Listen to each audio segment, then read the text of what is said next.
Yes. Yes. Is it in the full screen? Yes. Okay, so I'll start. Hello everyone, my name is Weng. You can call me Willa, And my topic is actually exploring the attraction and retention of youth talents in rural region from a community empowerment perspective. So let's start. And this is today's agenda, and my presentation will be divided into the following session. And let's move on to the first part, which is the research background and the motivations. First, let's talk about it from the global backgrounds. Over the past few decades, we can see that the world is continue to urbanize with great impacts on the human social development. So in this rapid process, we can see that the declining and aging populations are recognized as a global phenomenon. And according to the WHO report in 2021, 1 in 6 people globally will be 60 and older by 2030. Yet 80% of them will live in low and middle income countries by 2050. And this phenomenon actually leads us to a very curious trend and issues that is the urban-rural gap. So by seeing this, we can see that, of course, the region with high levels of technology, comfortable environments, wealthy resources, and high salaries are more likely to be attractive to highly skilled people, which means that the developed regions will be the main destinations and the less developed regions will become the sources of the talents.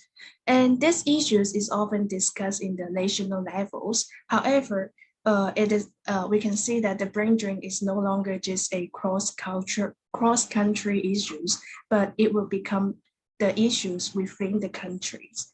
So when more and more population falls to the urban cities and the rural population decline and aging, that actually makes the urban-rural gap become a vicious circle.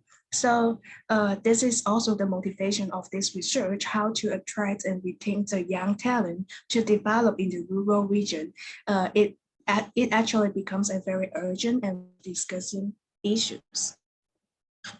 By to the cases in Taiwan, as you can see the data from the left-hand side, the same problem mentioned above are also happening here. And in order to solve these issues, to address these issues, to balance the urban-rural development, the Taiwan government actually defined the year 2019 as the initial year of the regional revitalization. In particular, 134 towns and villages facing this kind of urgent demographic problems have been identified as the priority location for this policy. The core concept of this policy is actually to encourage the young people to return to the rural and to promote the local industry through 3 dimensions: creativity, innovations, and entrepreneurship. So let's move on to the research objectives and the question part. The first one will be to examine the motivation and resistance for the inflow of the talents from a community empowerment perspective. And secondly, it will identify the role of the returning youths for the rural development. And the final one is to provide the guidelines and visions of sustainable community development by the flows of the young talents. So overall, we can see the contribution to the contribution or the expected outcome of this entire study will be needing to identify the critical factors to the talent attraction and retention in rural areas.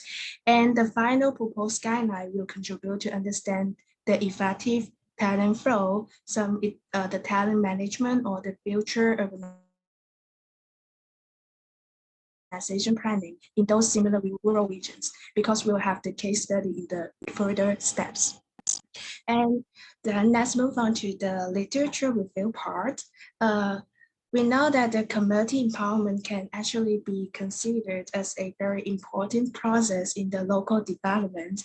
And by definition, CROI 2021 summarizes it as as the process of an individual, group, or community, increasing their capacity and contextual power to meet their own goals. So they're relating to the transformative action. However, most of the research in this area is focusing on the governance or the local residents. So here, I would like to apply this concept for for explaining how to the youth talents as the new insiders being involved in the process. So if you look at the diagram, you can see like there are some internal or external factors for the talent flows, and it will lead to attracting the inflows of the talents and increasing their community engagement, and then to cultivate and retain the talents by raising their community consciousness. And then finally, the talents will also enhance the community capacity. And the capacity may become one of the attraction for the talents in the future. So this is the overall concept of this research. Here is some more details about what is community empowerment, so we won't go through it very detailedly. However, it is said that the potential of it will gradually maximize if people can move along the continuous from individual to collective action. So here, if we combine with the vertical framework of this study, it will possible to conclude that there is a shift from the individual, which represent the talents, and to the collective, which is represent the interaction and relationship with the community, and finally leading to the transformative action, which means to empower the community or to make it to develop sustainably. So this is the process. Also, we could also use two types of career path, which is the career later and the career latest, to represent the way that the talents get into the process. In this turn, the career later actually represent a long-term residency in one region or one community, and the career latest is like a short-term project-based engagement in different regions or communities, and both of them will benefit to the rural development. So after that, I would like to provide a brief summary about the research gaps. There are 2 points of it, and this research, the first one is this research will identify the young talents as the key to community empowerment. So rather than the governance or the local residents, but we're focusing on the young talents. And the second point is that this research will explore the effective talent flows at the community level rather than the corporate or organizational level. So this is the 2 research gaps. And let's move on to the progress and methodology of this research. The whole study will be divided into 3 phases. The first one would be the literature review and the pretest questionnaire. And that will be discovering the internal or external factors with the talent flows or career path. And for this conference paper, that will primarily cover this period. And in the second phases of the research will be the case studies and the semi-structured in-depth interviews. By interviewing the representative of the young talents in the cases, it will possible to collect some qualitative data on how to attracting, cultivating, and retaining the talents, and also to understand their interaction and relationship with the community from their experience. And the final stages is to integrate all the data, no matter quantitative data or qualitative data. For example, creating the personas to positioning the role of the young talents, to provide some future development guidelines to improve the community competitiveness and facilitates to its sustainability. Yeah, for example, so this is the timelines of the research stages. So to talk about some key findings from the questionnaire, here we received a total of 70 responses from the questionnaire, and about 38% of them identify themselves as the returning youths, and their age are majorly in 20 to 25. And for the career distribution, we found that the cultural creative industry and the education accounting for the majority. Also, we found that the number of the returning youths increased significantly in the past 3 years. And if we connected it with the background, as we mentioned just now, which is the 2019 is the initial years of the regional revitalization. So we can actually see that the data imply that the policy support actually is one of the critical driven force for the inflow of the young talents in the rural areas.